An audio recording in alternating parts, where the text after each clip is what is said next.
Gina is swamped with patients at her veterinary clinic and wishes out loud that she had some help. Out of thin air, her furry godmother appears to solve her problems. In exchange for some ear scratching, the wave of her magic doggy bone, Gina's new assistant appears.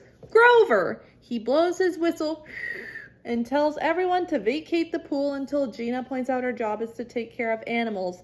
He ditches his whistle and life preserver and does some soft shoe dancing while singing Tea for Two and try to help the animals, but Gina keeps him in the waiting room while she tends to the hiccuping Mr. Duck. A camel arrives for his checkup, but Grover mistakes him for a horse with a nasty bump. He calls out to Gina to help him, but she tells him he's not a horse. Grover chides the camel for wasting Gina's limited time with his horse impression, and the camel decides to come back later in the week, while Grover reminds Gina she should be tending to Mr. Duck. Grover goes over the list of patients in queue, but can't seem to communicate with one patient, a lamp.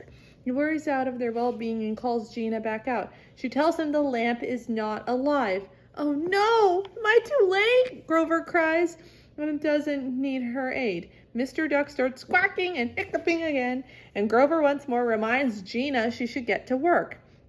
Mr. Johnson arrives and is disappointed to see Grover is employed here too. Grover ignores him for a moment as he jots down a phone massage from Mrs. Cal. Mr. Johnson has brought his little orange kitty, Fluffy, for her checkup, but Grover freaks out and mistakes her for a tiger instead. He calls Gina to help him out, and she shows that despite both species being feline and having similar markings, Fluffy is a mere kitten. As Gina tends to Mr. Duck again, telling Grover not to call her unless it's an emergency, a tiger arrives for his appointment and frightens Mr. Johnson away. Likewise, the tiger flees when he sees Fluffy. The three little pigs are suddenly blown into the waiting room, followed by the big bad wolf, who has an uncontrollable case of huff and puffitis. Grover doesn't see this as an emergency worthy of Gina's time until he has huffed and puffed through the examination room door. Gina solves this issue by giving the wolf a spoonful of huff and puffacillion.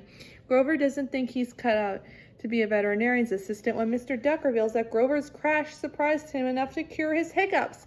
Grover goes off to cure more ducks, bringing along Mr. Duck as his assistant. Once alone, Gina wishes out loud again that she didn't have to keep her patients waiting. The furry godmother appears, not to grant any wishes, but to get some more scratching, 'cause she has fleas.